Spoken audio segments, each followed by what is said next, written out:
Dr. Eric, muito obrigada por aceitar nosso convite para falar sobre alimentação e sustentabilidade. Eu acho muito importante seu depoimento, pois a dieta vegetariana é cheia de mitos e preconceitos. Hoje fala-se em sustentabilidade, aquecimento global e desmatamento da Amazônia para criar pastagens para o gado e para a produção de soja, que serve também para a produção de ração para animais em outros países. O que há de verdade nisso?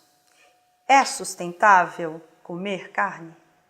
Comer carne não é sustentável e esse fato que você apontou, ele é real. A gente tem um dado muito importante que é da FAO e ela traz informações que mostram que das áreas cultiváveis do planeta, 30% são destinadas à pecuária, mas 33% destinados à produção de grãos para alimentar esses animais. Em suma, 63% das áreas cultiváveis do planeta são destinadas à pecuária. A previsão para 2050 é que vai dobrar o consumo. Isso quer dizer que a gente precisa de 126% da área do planeta cultivável para criar animais, o que claramente é insustentável. Além do que, a pecuária é um dos principais, se não o principal elemento de contaminação de mananciais de água, segundo a FAO. É o principal fator de desmatamento dos grandes biomas, inclusive a floresta amazônica. E é claro, quando você cria animais em confinamento, você precisa cultivar grãos para alimentar esses animais. Então, a soja, o milho são grãos que são criados em larga escala para alimentar animais e não seres humanos. Então, o consumo da carne traz vinculado toda essa cadeia de insustentabilidade que, quando a gente se torna vegetariano, a gente deixa de contribuir para esse processo. Nesse sentido, de que forma é importante uma alimentação vegetariana para a nossa saúde e para o meio ambiente?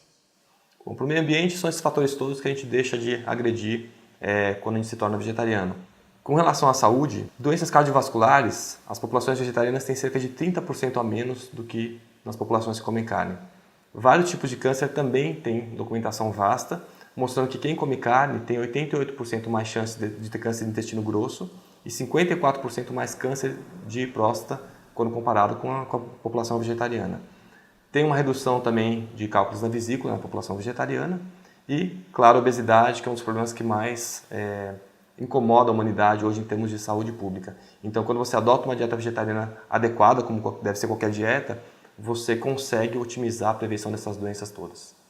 Por que os médicos e nutricionistas, em sua maioria, desaprovam a dieta vegetariana? Isso, felizmente, está cada vez menos frequente, esse descontentamento com a dieta vegetariana por parte de alguns profissionais de saúde, porque isso não tem embasamento para que você fale contra uma dieta vegetariana frente a todos os estudos que mostram tantos benefícios. Mas as faculdades elas têm um despreparo na formação com relação a esse assunto. Então o profissional ele sai com algumas ideias errôneas a respeito do ferro da carne, que só ele que é importante, a proteína animal, que só ela que tem o que a gente precisa, e as pessoas sem um aprofundamento desses assuntos, elas saem com esses conceitos apregoando ideias errôneas. Como você se tornou vegetariano? Fala pra gente um pouco da sua experiência como estudante de medicina. O que levou você a estudar medicina? Esse meu interesse começou há cerca de 20 anos atrás, na adolescência.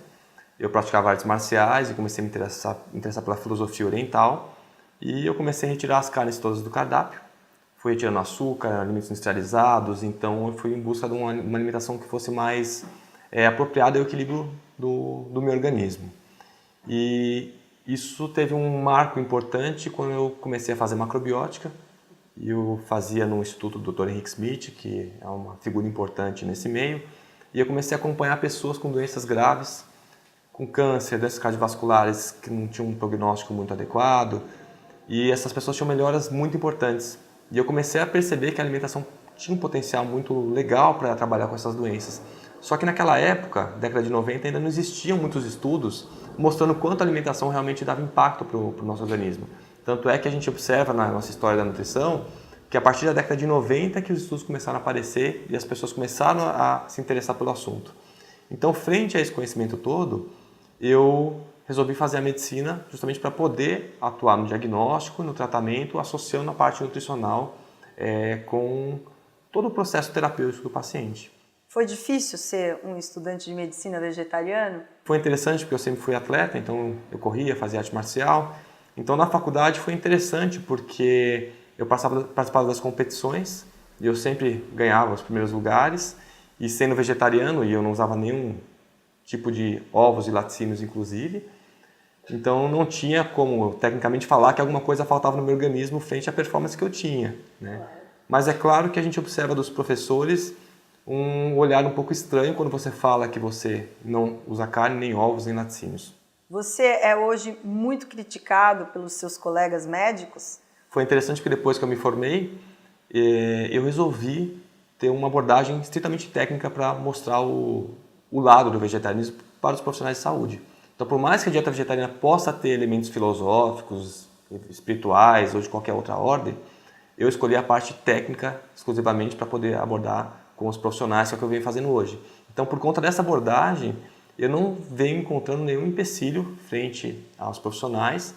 Congressos que frequentemente eu tenho participado, eles não trazem nenhum desconforto ao profissional, porque a base de dados de informações que eu utilizo são as bases científicas documentadas pelas quais os médicos utilizam também. Então, com isso, a gente tem conseguido abrir um caminho interessante para o vegetarianismo, sem bater de frente com profissionais de saúde, muito pelo contrário, simplesmente mostrando o caminho adequado, que é o caminho pelos quais os profissionais conhecem e sabem que é o caminho do lado científico. De acordo com dados do Ministério da Saúde, a obesidade é um problema maior do que a fome no Brasil hoje. A dieta vegetariana pode contribuir para combater a obesidade? Bom, a obesidade realmente é um dos fatores que mais assustam a gente, temos médicos, digamos assim, porque ela é raiz de vários problemas possíveis que a pessoa vai desenvolver decorrente da obesidade. Então, a pessoa vai seguramente alterar o controle da glicemia dela, pode desenvolver diabetes, pode desenvolver aumento da pressão arterial, colesterol alterado e doenças cardiovasculares. A dieta vegetariana ela pode contribuir muito nesse aspecto, porque os alimentos de origem vegetal eles tendem a ter um volume maior com uma concentração menor de calorias. Então eu costumo dizer que quem quer emagrecer precisa comer mais. Se você comer direito, você vai comer um alimento que tem um volume maior com menos calorias. Então, às vezes, alguns exemplos de concentração de nutrientes. Veja só, um alimento que pode ser vegetariano, que é uma bolacha recheada, por exemplo. Em termos calóricos, 2 bolachas recheadas você pode trocar por 22 morangos ou por 45 jabuticabas. Ou seja, você troca um lanche com 4 bolachas recheadas por 22 morangos mais 45 jabuticabas, que talvez você nem consiga comer tudo isso, e você vai acabar ingerindo menos calorias, comendo de forma mais saudável. Com certeza. E a carne é um alimento altamente calórico. Quando você come um pedaço de carne, metade das calorias são provenientes de gordura e outra metade de proteína. Proteína tem tanta caloria quanto carboidrato, 4 calorias por grama de carboidrato ou de proteína. E a gordura tem 9 calorias. Então, tudo que tem mais gordura é mais calórico. 100 gramas de carne tem quase 200 calorias. 100 gramas é um pedacinho muito pequenininho, que é o que o Ministério da Saúde preconiza como ingestão máxima para quem come carne. Então, qualquer lugar que você vá hoje, a pessoa come um pedaço de carne que vai ter 250 gramas de carne. Isso já são 500 calorias. Se ela não come isso ainda no almoço e no jantar, que já são 1000 calorias só da carne que ela comeu. Então, quando você troca isso por feijão, que é o substituto da carne, você tem um volume muito maior para ter menos calorias. Então, quando você adere a uma dieta vegetariana, você faz essa troca da carne pelo feijão, que é importante para você já mexer com os nutrientes, e ao mesmo tempo o vegetariano ele tende a abrir o olhar dele para outras fontes alimentares que antes ele não comia. Então, ele tende a diversificar um pouco mais a alimentação dele, o que favorece também a questão do emagrecimento. Qual a posição do Ministério da Saúde sobre o vegetarianismo? A gente tem um parecer do Ministério da Saúde com relação ao consumo máximo de carne que o brasileiro possa vir a ter. A gente não tem um parecer oficial sobre dieta vegetariana. O parecer oficial sobre dietas vegetarianas que nós temos é do Conselho Regional de Nutrição da Regional 3, que abrange São Paulo e Mato Grosso. Então, por esse parecer, fica claro que todo indivíduo pode ser vegetariano, seja criança, seja adulto, gestante, atleta. Desde que a dieta seja planejada, como é desejável para qualquer dieta, com ou sem carne, planejamento, essa dieta pode ser seguida por todas as faixas etárias. Qual a sua opinião sobre a publicidade de alimentos não saudáveis, super adocicados e altamente industrializados para o público infantil? A gente entra numa questão muito complicada, que existe uma questão de direito do consumidor, direito de quem favorece ou de quem incentiva o consumo de alguns alimentos, e frente ao consumo que muitas vezes o consumidor não tem o discernimento de avaliar o que é adequado ou não para ele. A indústria de alimentos tem um papel muito forte nisso, porque ela consegue estudar os alimentos, entender o que é mais atraente do alimento e separar o que é mais atraente junto com o marketing para promover aquela venda. Então isso é um comércio. E muitas vezes o consumidor não tem ideia do quanto aquilo pode ser nocivo e também às vezes acredita que se o alimento está sendo veiculado a uma TV, a um rádio, alguma propaganda, ele deve ter tido uma avaliação frente ao que ele realmente pode ocasionar no seu organismo. Alguns até trazem um índice de risco, digamos assim, o consumo de até tantos gramas por dia, a gente sabe que não seria tão ruim, mas na prática o consumidor ele acaba entrando nesse consumo de uma forma às vezes maior do que deveria consumir, e isso é um problema seríssimo para a saúde pública. Eu sou, frente a esse assunto, com relação à parte técnica, médica, nutricional, bastante taxativo no sentido de que não deveria haver propaganda de diversos produtos que hoje são ofertados para crianças. O problema são os pais também, porque tem pais que também consomem, e você consumir um alimento e falar para o filho não consumir, isso causa um certo problema no próprio âmbito familiar. Então eu acho que a gente deveria ter uma legislação um pouco mais incisiva frente a esse problema de saúde que é a obesidade, que está assolando tantas pessoas no Brasil e no mundo inteiro, e a publicidade desses alimentos, que deveria ser muito mais controlada do que é hoje. Então, como educar os pais a educar seus filhos a terem uma alimentação mais saudável? Bom, isso já depende de vários fatores simultâneos. Um dos pontos que mais marcam a gente é essa veiculação de brinquedos com alimentos, né? Então você vê a venda casada de muitos produtos comerciais em restaurantes, atraindo as crianças por conta do brinquedo, que infelizmente isso está sendo já banido no nosso meio social. Mas educar uma criança é muito mais complexo porque depende da educação dos pais. E muitas vezes os pais são totalmente mal educados no sentido do que é uma alimentação adequada. A TV influencia muito e muitas vezes a pessoa que não tem um estudo sobre alimentação, sobre nutrição mínimo, ele não vai ter o discernimento de saber o que é um produto adequado para ele e o que é um produto adequado. Então, eu acredito que deveria existir uma política um pouco mais agressiva nessa questão de educação alimentar, frente a todos os nossos os conselhos de nutrição, de nutrologia, as próprias propagandas em termos de novelas e comerciais deveriam estar girando em torno dessa conscientização maior. O problema é que grande parte das emissoras, elas trazem patrocínios ou patrocinadores que são da indústria de alimentos. Então, muitas vezes, se veicula algum programa com essa questão embutida de promover um patrocinador. Isso nem sempre é feito de forma correta, mas seria pelo conhecimento mesmo, pela educação alimentar, que a gente conseguiria trazer hábitos mais saudáveis para o consumidor, para os pais e, consequentemente, para os filhos. Existe algo que os políticos possam fazer para melhorar, por exemplo, a alimentação nas escolas públicas? Nas escolas públicas, hoje, eu felizmente posso dizer para você que elas costumam ter um tratamento alimentar melhor do que muitas escolas particulares. Hoje, a nossa rede já pública tem nutricionistas que trabalham muito a questão de ter um alimento mais natural, mais integral, tirar uma série de porcarias da escola. É claro que às vezes tem um recurso um pouco limitado para alguns alimentos, mas de forma geral existe essa conscientização de buscar um alimento mais natural. Então esse ponto é bastante positivo. Eu acredito que conforme a gente vai educando um pouco mais a população e os profissionais vão tendo conhecimento a cada vez mais essa questão do alimento benéfico e maléfico, a gente consegue fazer um trabalho bem interessante. E tem muitos políticos já interessados nesse aspecto. E é um fato interessante a gente ter conseguido hoje a merenda vegetariana na rede pública de São Paulo. Então a gente já tem milhares de crianças recebendo a segunda-feira sem carne como uma ideia já de aprendizado para que essas crianças comecem a se familiarizar com uma dieta sem carne, nem que elas façam pelo menos um dia por semana. Isso já abre uma visão frente a todos os problemas ambientais, éticos e de saúde que o consumo de carne pode ocasionar no desenvolvimento delas. Muitos pediatras são contra a dieta vegetariana na infância. Por quê? Uma criança pode ser vegetariana? Sim, uma criança pode ser vegetariana, inclusive vegetariana estrita sem consumo de ovos ou laticínios.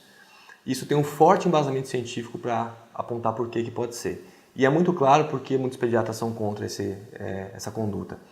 Eu tenho uma avaliação de mais ou menos 500 artigos científicos que foram publicados relacionados ao tema pediatria e alimentação vegetariana.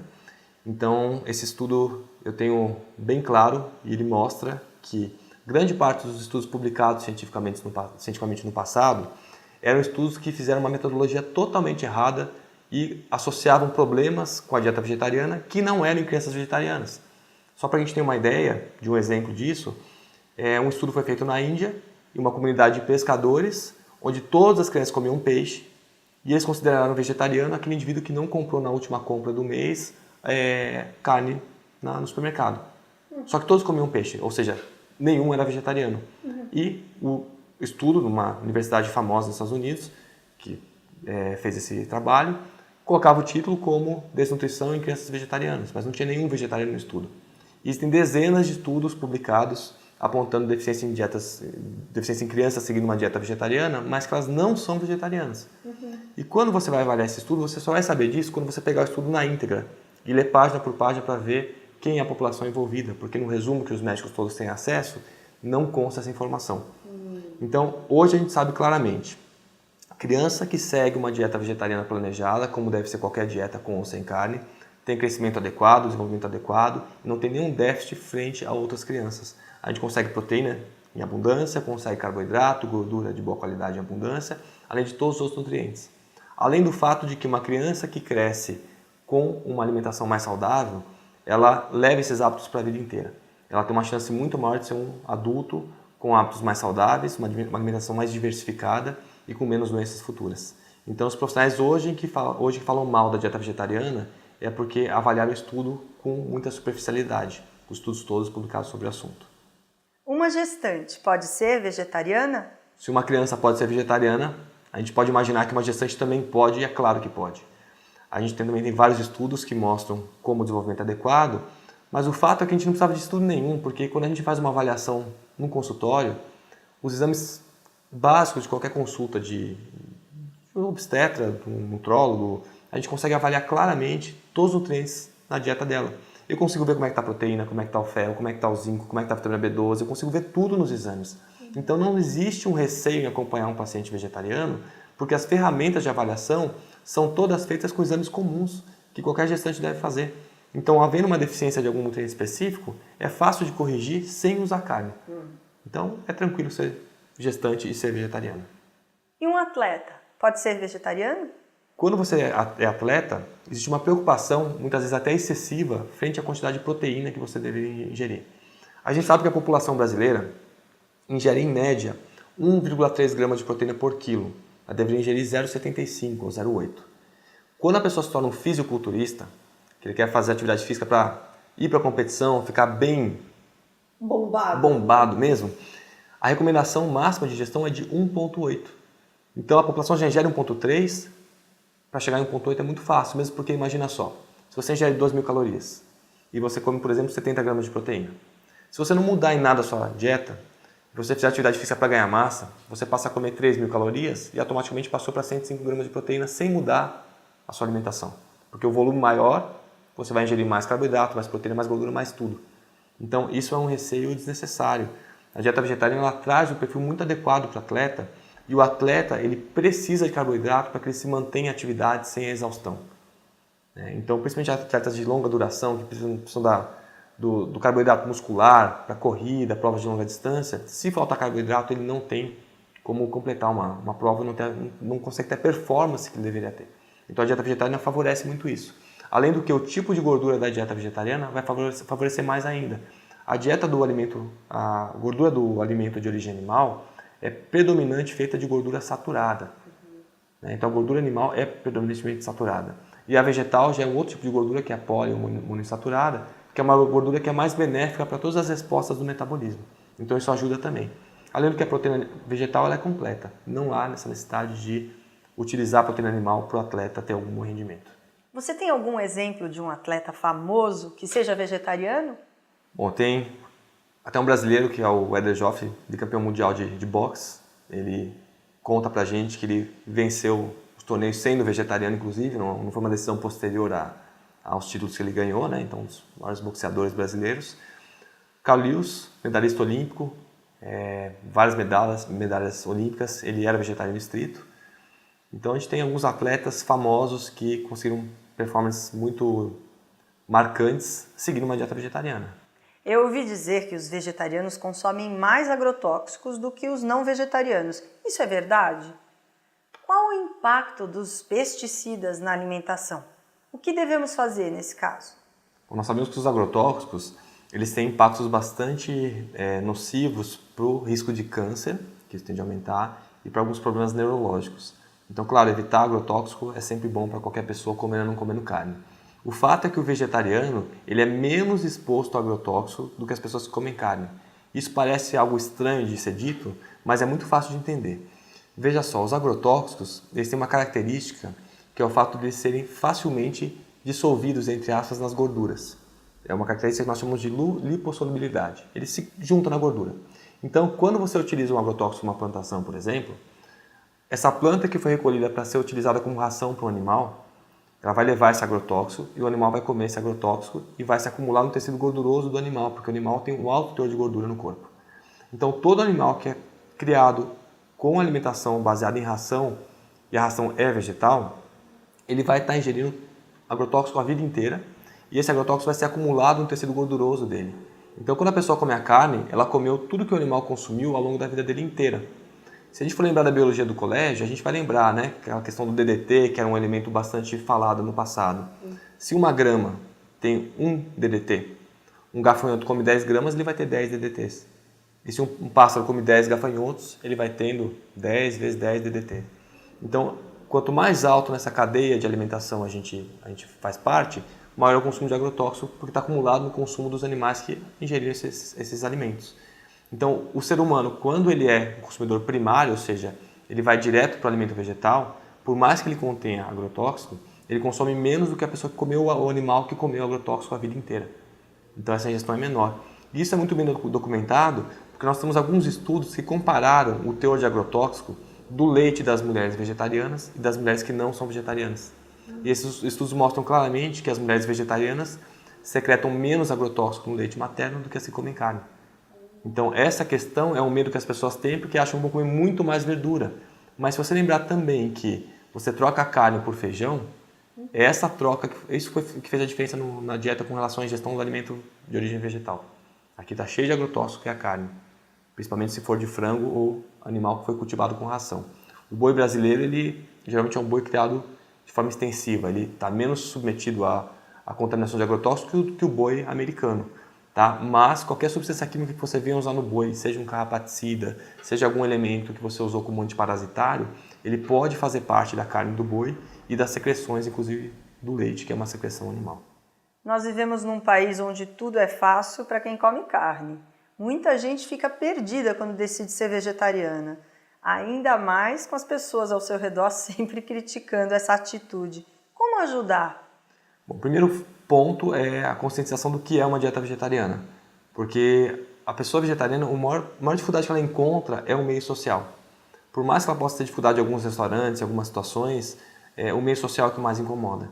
Então, hoje a gente está entrando num momento da humanidade que a gente está primando, a gente está priorizando a questão da inclusão social e não de afastar uma pessoa porque ela é diferente. Então a gente observa hoje que os jovens estão cada vez mais interessados numa dieta vegetariana e eles são cada vez pessoas que agregam as pessoas que são vegetarianas. Então, se a gente for observar no passado, o vegetarianismo estava mais restrito a alguns grupos específicos. A pessoa tinha uma filosofia específica e ficava com aquele grupo de pessoas. Hoje não. Você vai encontrar vegetarianos que são grandes executivos, diretores de empresa, que é um indivíduo que ele é um catador de lixo. Eu tenho pacientes que vieram de um passado muito simples, muito humilde, que descobriram a dieta vegetariana como uma forma até de economizar na compra do supermercado. Né? Então, hoje a gente consegue ver o vegetarianismo espalhado em várias profissões, em várias formas de se expressar que não tem relação nenhuma com alguma filosofia específica. Então, isso acaba abrindo um pouco mais para agregar esse indivíduo e a gente convive com as pessoas não só pelo que elas comem, né, mas pela forma que elas são e pelas quais a gente tem afinidade por assuntos e por relacionamentos. E quem é vegetariano precisa ir ao médico com mais frequência? Precisa ter algum cuidado especial? Não, os cuidados com vegetariano e não vegetariano são similares. A avaliação médica não precisa ser mais frequente com vegetariano porque não tem nada que vá mudar diferente do que a pessoa que come carne. Então, quando você faz um segmento em termos de saúde, tudo que você consegue olhar na pessoa vegetariana, você consegue olhar na não vegetariana, e a terapêutica, a forma de você trabalhar com possíveis deficiências ou correções alimentares é feita de forma muito simples. Então não tem nenhum motivo para o vegetariano ter que buscar o médico todo mês, a cada 3 meses. Isso vai depender da possível doença que ele tenha e de como ele vai ser conduzido, mas não muda em nada frente a uma pessoa que come carne. Como você vê o uso das vitaminas? É válido tomar vitaminas na forma de suplementos?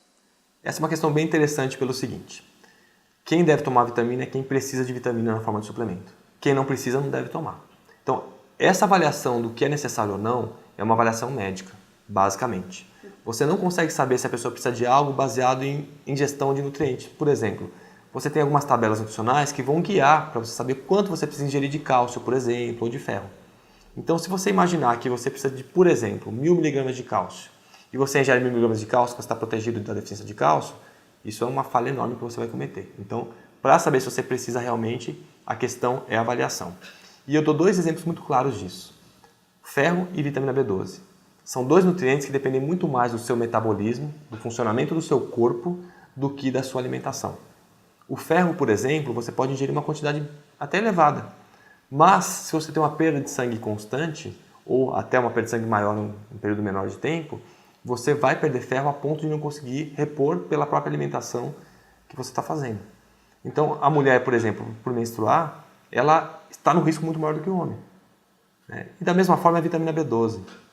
Você pode ingerir uma quantidade como manda a tabela nutricional, só que o seu gasto interno é muito maior por algum motivo. Se você tiver, por exemplo, com uma glicemia alta, a pessoa é diabética, a glicose ela vai machucando os nervos. E nesse processo você precisa regenerar os nervos e a vitamina B12 entra nesse processo. Então ela pode estar precisando de mais B12 do que ela está conseguindo ingerir. Então, nem sempre vai estar associado com o consumo dela uma satisfação da necessidade corporal dessa vitamina. Então, eu sou a favor da suplementação quando a pessoa precisa usar a suplementação. Se ela não precisa, é melhor que ela não utilize. No contexto do vegetarianismo, tem um aspecto específico que é a vitamina B12. Essa vitamina ela só é encontrada em carne, queijo, leite e ovos. Então, em algumas condições, a gente precisa oferecer uma fonte externa para essa pessoa. Mas, tirando essa vitamina, todas as demais, para o vegetariano, não deve ser usada de forma indiscriminada. Um dos principais argumentos sobre a dieta vegetariana é que ela é restritiva. Isso é verdade? Óbvio que não. Veja só, uma dieta vegetariana estrita não é restrita. Ela é estritamente vegetariana porque não contempla nenhum alimento que seja de origem animal. Mas numa dieta estrita, se você ainda retirar todos os alimentos de origem animal, então se você tirou carne, ovos, laticínios, todos os subderivados do leite, manteiga, você tira mel e tira os alimentos industrializados e refinados, você tem como insumos para utilizar ainda 350 alimentos pelo menos. Só de feijões, você tem mais de 30 tipos de feijões diferentes. Você tem quase 40 tipos de cereais diferentes, mais de 80 tipos de frutas. Então, se você fizer a composição de alimentos numa dieta, sem nenhum desses alimentos, você vai ter uma variedade enorme sem os alimentos de origem animal. Você tem muita coisa para utilizar, então ela não é nada restrita. Muito pelo contrário. E é fato que o vegetariano, quando ele retira a carne, ele começa a se preocupar um pouco mais com a alimentação, ele começa a procurar outras formas de se alimentar, então ele vai ampliando o leque de opções que ele usava, que ele passa a usar agora. Então, você vai observar que geralmente o vegetariano, quanto mais estrito ele é, maior a variedade de alimentos que ele utiliza no dia a dia. Então, isso é um dos mitos frente à escolha de alimentos. Como pode-se substituir a carne na dieta vegetariana? Não tem nada mais simples do que trocar a carne, né? O primeiro ponto que a pessoa deve saber é que quando ela tira a carne do cardápio, ela não vai inserir mais ovos nem laticínios. Esse é um erro comum da pessoa que retira a carne. A troca da carne é feita pelos feijões, o grupo dos feijões. Então, o grupo dos feijões inclui feijão branco, preto, marrom, fradinho, mas inclui também ervilha, grão de bico, lentilha, o tofu, inclui a soja, está nesse grupo também, só lembrando que muitas pessoas não querem comer soja por diversos motivos ou não gostam da soja, e não há necessidade alguma, porque qualquer alimento desse grupo vai oferecer o que a gente precisa em termos dessa substituição. A carne, ela não vai trazer nada que seja exclusivamente dela numa dieta. Então, todos os nutrientes a gente consegue com outros alimentos quando você tira a carne do cardápio. Então, essa troca é bastante fácil e de forma simples. 100 gramas de carne são trocados por 7 colheres de sopa de feijões. O feijão já cozido. Então, essa troca é bastante simples de ser feita. Como fica o ferro sem a carne na dieta? Fica bem, obrigado. O que acontece com o ferro é o seguinte. Criou-se uma polêmica a respeito do ferro animal por ser um ferro de melhor absorção. Então, o problema aqui não é de biologia, o problema aqui é de matemática e eu vou mostrar isso para você. Veja o que acontece. O primeiro fato é que uma pessoa, para ficar bem em termos de nutrição de ferro, ela deveria absorver, ou seja, ela ingeriu uma quantidade de ferro, essa quantidade de ferro que estava no intestino passou para o sangue. Ela deve absorver 1 a 2 miligramas por dia de ferro para ficar bem. Tá? Quando você pega um corte de carne rico em ferro, e como exemplo é um filé mignon, ele vai ter 2 miligramas de ferro por 100 gramas do produto. Então, 2 miligramas, você vai absorver da carne 20% desse ferro. Quer dizer que você absorveu 0,4 miligramas. Você precisa absorver de 1 a 2. Tá faltando bastante ainda, mas veja só, você absorveu 0,4. Quando você pega 7 colheres de feijão, você vai ter 4 miligramas de ferro. Você vai absorver menos, porque é 10%. Você vai absorver 0,4. Então, sendo a carne ou o feijão, como o feijão tem o dobro de ferro e absorve a metade, a absorção final é a mesma coisa. Você vai absorver 0,4 de cada um desses elementos. Então, tanto faz, você troca a carne pelo feijão, a absorção final vai ser idêntica, mesmo sem os elementos que promovem a absorção. E como você ingere uma quantidade de carne que não supre a quantidade de ferro, todo o restante do ferro tem que ser oriundo do reino vegetal. Então, o cuidado para quem come carne é idêntico ao cuidado de quem é vegetariano. E se você quiser otimizar essa absorção do ferro, a gente sabe que tem alguns elementos que favorecem isso. Então, os ácidos orgânicos, que tem os alimentos de forma geral, os alimentos naturais, frutas, verduras, legumes, tem esses ácidos que favorecem a absorção. O ácido ascórbico, que é a famosa vitamina C, ela favorece a absorção desse mineral. Quando o estômago está mais ácido, sempre você absorve melhor.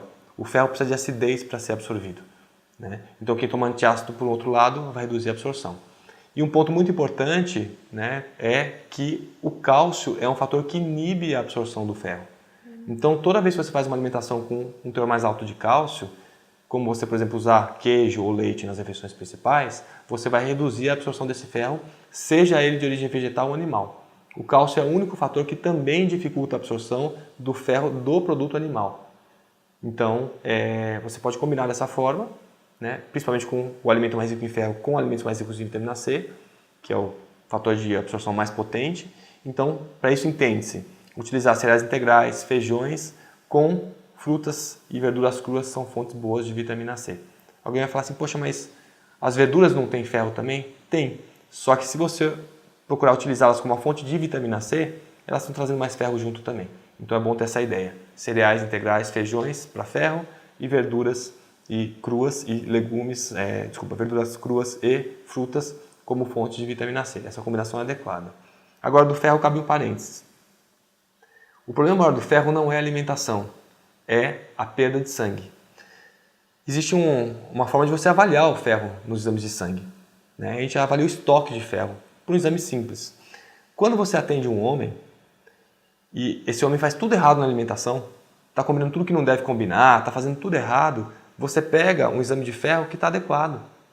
E muitas vezes você pega uma mulher que está fazendo tudo certinho com um exame muito ruim. Por quê? Porque depende da perda de sangue. Então, quando você atende alguém que não perde sangue, como é o caso do homem, não fez doação de sangue, não está com nenhum sangramento oriundo de outra causa, né? Ele não perde nada, geralmente esse ferro está bom. Então, a gente observa que o ferro, é claro que é importante você otimizar a sua alimentação para absorver esse ferro, mas a perda de sangue muitas vezes acaba sendo mais importante do que a quantidade que você ingere. Como fica o zinco sem a carne na dieta? O zinco também é tranquilo de fazer uma adequação na dieta vegetariana. As principais fontes de zinco nos alimentos vegetais são os cereais integrais e os feijões. A questão do zinco é que ele tem um fator antinutricional que pode, como o nome diz, dificultar a absorção desse nutriente. E esse elemento se chama ácido fítico. Então, quando você ingere um alimento com alto teor desse elemento, desse ácido fítico, esse alimento chega no seu intestino e você não consegue puxar para o sangue, quer dizer, você não absorve bem esse nutriente. Então a forma de você otimizar essa absorção é você deixar os grãos que podem germinar, então cereal integral, mas principalmente os feijões, de molho na água, em temperatura ambiente, por cerca de 8 a 12 horas. O ácido fítico ele é usado para o grão no processo de germinação. Então quando você coloca o grão de molho na água, você está estimulando a germinação e esse ácido vai sendo consumido, porque ele é utilizado para a semente como se fosse uma fonte de combustível para que a semente possa ter energia para começar a germinação. Então com 8 a 12 horas desse alimento deixado de molho, você reduz o teor desse antinutriente, desse ácido fítico, e o zinco que você ingeriu vai ser melhor absorvido. Então esse é o principal cuidado para quem quer otimizar o zinco na dieta vegetariana. E lembrando que o zinco ele é utilizado para diversas reações químicas do nosso corpo, ele tem uma função imunológica, ele é um elemento usado para a sua pele estender principalmente na gestação, né, que a barriga vai crescendo para formar colágeno, a gente usa. Então a gente sabe que algumas mulheres com deficiência de zinco podem ter mais estrias na gestação do que as mulheres que não têm. Ele é um mineral usado também para unha, para cabelo, nosso corpo utiliza em várias reações químicas. E a questão do zinco na dieta vegetariana, ela ficou muito comentada porque a carne é uma fonte de zinco importante na população que come carne. Então quando você tira a carne, surge a dúvida de como você vai compensar o zinco, sendo que no reino vegetal você absorve menos. Então a questão é usar os cereais integrais, os feijões, deixando principalmente os feijões de molho na água nesse período recomendado. Como fica o cálcio sem a carne na dieta?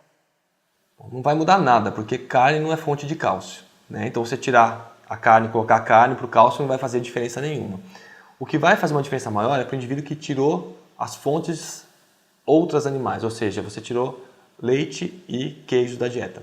O brasileiro e grande parte da população mundial hoje acaba elegendo esses laticínios como fontes de cálcio na dieta. Só que eles não são as únicas fontes de cálcio.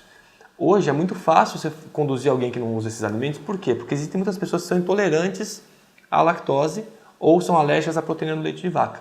Então essas pessoas tiram os laticínios do cardápio e hoje qualquer nutricionista sabe como conduz uma pessoa com intolerância ou uma alergia à proteína do leite de vaca, né? Agora a questão é que é o seguinte, quando você resolve tirar porque você não tem nenhum problema de saúde com esses alimentos, você simplesmente optou em não fazer parte dessa cadeia de produção de laticínios, você tem opções vegetais muito adequadas para isso. Hoje no mercado a gente já tem vários leites vegetais fortificados com cálcio. Então quando você utiliza esses leites, o teor de cálcio que eles trazem ele é similar ao leite de vaca. Então essa troca diretamente já consegue fazer essa compensação. Então eu não quero mais tomar leite de vaca. Você pode trocar por qualquer leite vegetal. Hoje tem leite de soja, de arroz, de aveia, de amêndoas. A gente espera que cada vez tenham mais produtos, cada vez mais baratos para a gente poder fazer essa troca com segurança. E a absorção do leite de vaca, em termos de cálcio, você absorve 30% do cálcio que está no leite de vaca. Esses leites vegetais fortificados, tá, eles têm essa mesma porcentagem de absorção que é 30%. Nessa mesma ordem de absorção, você tem o queijo de soja, que é o tofu.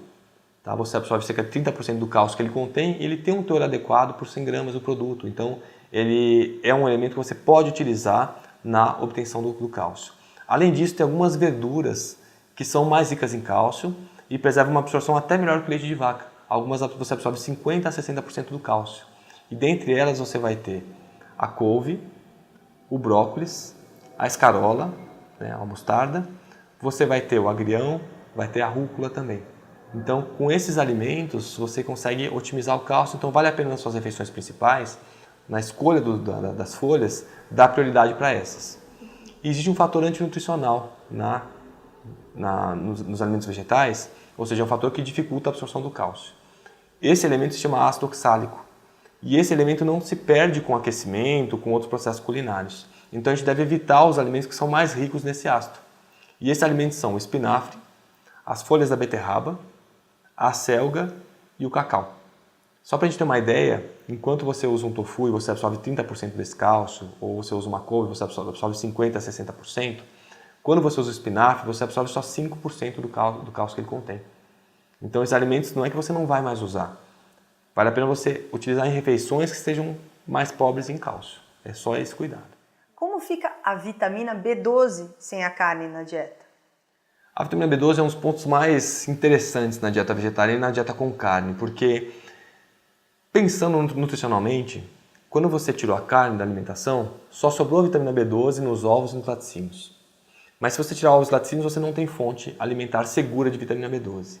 Cogitou-se que as algas poderiam ser fontes de vitamina B12 e a gente sabe que de mais de 300 algas avaliadas, quase 200 contêm vitamina B12, mas é uma forma que nós chamamos de forma análoga da B12. Ela parece com a B12 verdadeira, mas quando você ingere ela não tem a função da vitamina verdadeira no nosso organismo. Então não compensa tentar ir atrás das algas para usar B12, porque isso vai te causar uma complicação. Tá? Você não vai ter uma gestão satisfatória.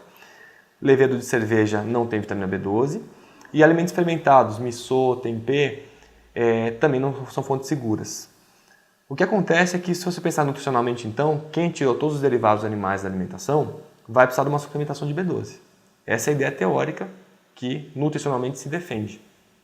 Agora, o fato é que isso não é uma realidade nos processos corporais nossos metabólicos. Por quê? A vitamina B12 depende muito mais do nosso sistema interno funcionando do que da sua alimentação.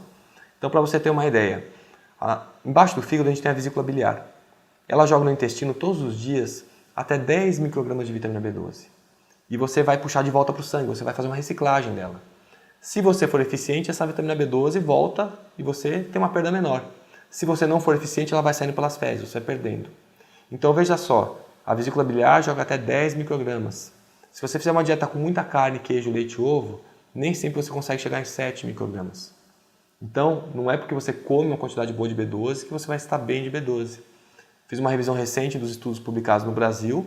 Os estudos mostram que 50% da população brasileira, pelo menos, tem carência de vitamina B12 comendo carne. A gente tem estudos mostrando que os vegetarianos têm em torno de 50% a 60% em termos de carência de vitamina B12. Então, essa preocupação é uma preocupação também para quem come carne. A vitamina B12 tem um efeito fundamental para a sua parte neurológica. Ela mexe muito com concentração, memória e atenção. E são sintomas que as pessoas muitas vezes não conseguem nem atribuir a deficiência dela. Porque a pessoa pensa que está dormindo pouco, que ela está muito estressada e às vezes não consegue saber que é dela a origem de um problema ligado à concentração, memória e atenção. A vitamina B12 também mexe com o sistema de formação de células vermelhas. Pode existir anemia por falta de vitamina B12, mas é uma condição já mais avançada e não tão comum, a não ser no consultório do hematologista ou de alguns gastros que mexem com pessoas que tiveram destruição ou retirada do estômago. Destruição de células que produzem um fator de absorção ou tirar no estômago. Mas, de forma geral, o mais comum são sintomas neurológicos na deficiência de vitamina B12 já em estado inicial. Então, a questão é que a vitamina B12 tem que ser avaliada em quem come carne e quem não come. É um mito essa história de que só o vegetariano vai prestar atenção nela, porque se você conversar com algum médico que faça a avaliação desse elemento diariamente, como eu faço, você vai ver que tem pessoas comendo muita carne com carência de vitamina B12 e pessoas vegetarianas com nível melhor do que a pessoa que come muita carne. Então, sempre prestar atenção nessa vitamina, comendo ou não comendo carne.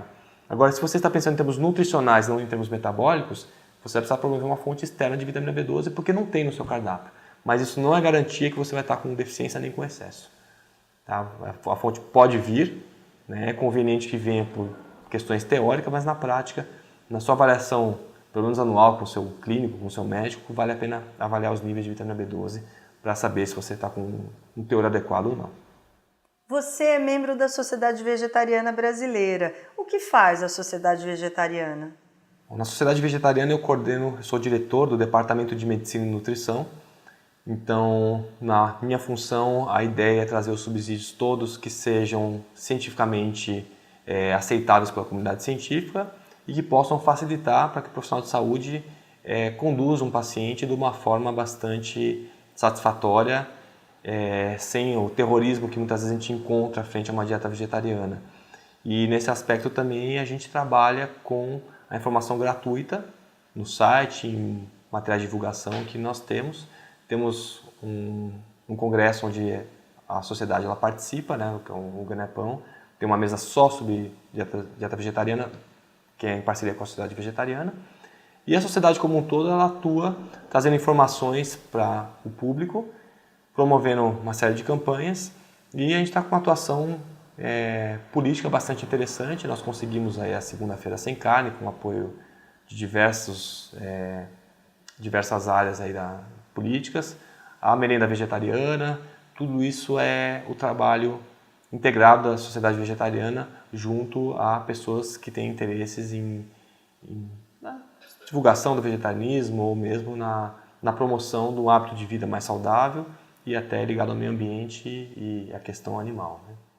Você sabe quantos vegetarianos há no Brasil? Olha, a gente não tem dados muito específicos. O que a gente tem um dado mais recente é o dado do Ibope, que ele diz que cerca de 10% da população brasileira se denomina vegetariana. Então é um dado bastante expressivo, né? Hoje a gente diz o seguinte, que uma pessoa que tem um comércio, por exemplo, às vezes ele tem uma ideia errada, que se ele tiver um produto vegetariano, ele vai estar reduzindo a porcentagem de pessoas que vão comer esse produto, por exemplo, né? Tem um restaurante, vai ter um prato vegetariano. Só que é justamente o contrário. Porque quando você faz um prato vegetariano, e principalmente se for um vegetariano estrito, que não tem ovos, laticínios, não tem nenhum produto de origem animal, ele vai estar oferecendo um prato que todo mundo pode comer. E sem contar que quando ele faz isso, ele tem mais 10% da população que ele está agregando para o negócio dele. Então, com esses dados, a gente pode dizer claramente que quem está investindo no vegetariano hoje está abrindo portas de mercado que antes não existiam, não era tão claro isso. E tem dados do Instituto Ipsos também que ele coloca que quase 30% da população brasileira tem a intenção de reduzir o consumo ou parar de comer carne. Então isso também é um dado importante. E a gente vê que os segmentos de supermercados, uma das áreas que mais crescem é a área de produtos naturais e produtos integrais. Não que a população vegetariana seja a que mais consome, mas esse interesse de uma alimentação mais saudável acaba levando muitas pessoas em algum momento encontrarem o vegetarianismo no meio do caminho. Doutor Eric, qual que é a importância da revista dos vegetarianos? Qual é a tua atuação nela? Bom, a revista dos vegetarianos ela foi criada em 2006, né? Foi às vésperas de um congresso vegetariano que nós fizemos pela Sociedade Vegetariana aqui na cidade de São Paulo. E essa revista ela teve uma divulgação muito interessante porque ela ganhou em pouco tempo uma posição em termos de vendas que outras revistas que estavam há anos no mercado não tinham chegado. Eu sou colunista nessa revista desde esse ano. Eu tenho 2 páginas onde eu escrevo sobre assuntos diversos, né? E é interessante porque essa revista ela tem trazido também diversos aspectos que o vegetariano acaba tendo interesse. Tem a parte de receitas, parte de informações de produtos, divulgação de eventos ou diversos segmentos de mercado que surgem, que são voltados ao vegetariano, e a parte de perguntas e respostas e informações técnicas ou simplesmente de outras áreas também, que acaba contemplando o interesse de muitos vegetarianos e até pessoas que não são vegetarianas acabam se interessando pela revista, porque os assuntos são realmente bastante interessantes. Voltando ao assunto da pecuária, existem interesses da indústria de medicamentos, de alimentos governamentais ou mesmo das empresas de rádio e TV que impeçam a divulgação na mídia das vantagens de sermos vegetarianos? Sim, existe muito. É muito fácil de você observar em algumas entrevistas que você faz para algumas emissoras, onde o assunto ele é restringido mesmo. Então, é claro que um patrocinador de alguma emissora, de algum rádio, de algum jornal, que esse patrocinador ele seja veiculado, ele seja vinculado à indústria da carne, ele vende produtos que sejam oriundos da carne, ele não tem interesse que você fale mal do produto dele. Então, dependendo da mídia que você está participando, você não vai poder falar nada sobre esse assunto mesmo. Então, isso é fato e isso acontece realmente. Na questão da sustentabilidade, do desmatamento da Amazônia, a COP15, Conferência de Copenhague, que aconteceu em 2009 na Dinamarca, tocou nesse assunto? E a Rio+20? Bom, nós tivemos uma participação da Sociedade Vegetariana nos 2 eventos. A própria presidente da Sociedade Brasileira, a doutora Marli Winkler, ela participou em Copenhague. E aqui no Brasil nós tivemos a participação da Sociedade Vegetariana, né, lembrando desse assunto, porque às vezes não é conveniente para algumas pessoas falarem algo que necessita da mudança de hábito delas. Então a pessoa come carne, mas está preocupada com o desmatamento da Amazônia, que grande parte está vindo por causa do desmatamento para colocar boi lá. Então fica cômodo falar que você tem que parar o desmatamento, mas você não pode falar que você vai parar de comer carne para isso. Então esse conflito interno faz com que muitas pessoas também não trabalhem com esse assunto. Então a sociedade vegetariana ela acaba entrando nesses meios justamente com a ideia de lembrar que esse assunto é o fator principal que a gente tem que trabalhar. Se você consome menos, a pessoa vende menos, ela acaba tendo que modificar a forma dela de produzir, né, ou mudar o que ela produz, porque você não tem consumidor. É uma questão de mercado, né? Então, realmente a gente tem essa questão na sociedade tentando atuar nesses aspectos. Doutor Eric, conta para nós sobre algumas experiências marcantes em sua carreira médica. Bom, tem algumas delas, mas uma que a gente poderia explicitar é uma paciente que eu ainda atendo, né, com uma obesidade mórbida e que ela adotou uma dieta vegetariana estrita para redução de peso e ela não conta calorias, ela só seguiu uma dieta bastante saudável, tem resultados fantásticos, ela emagreceu quase 50 quilos e sem flacidez, sem sobra de pele.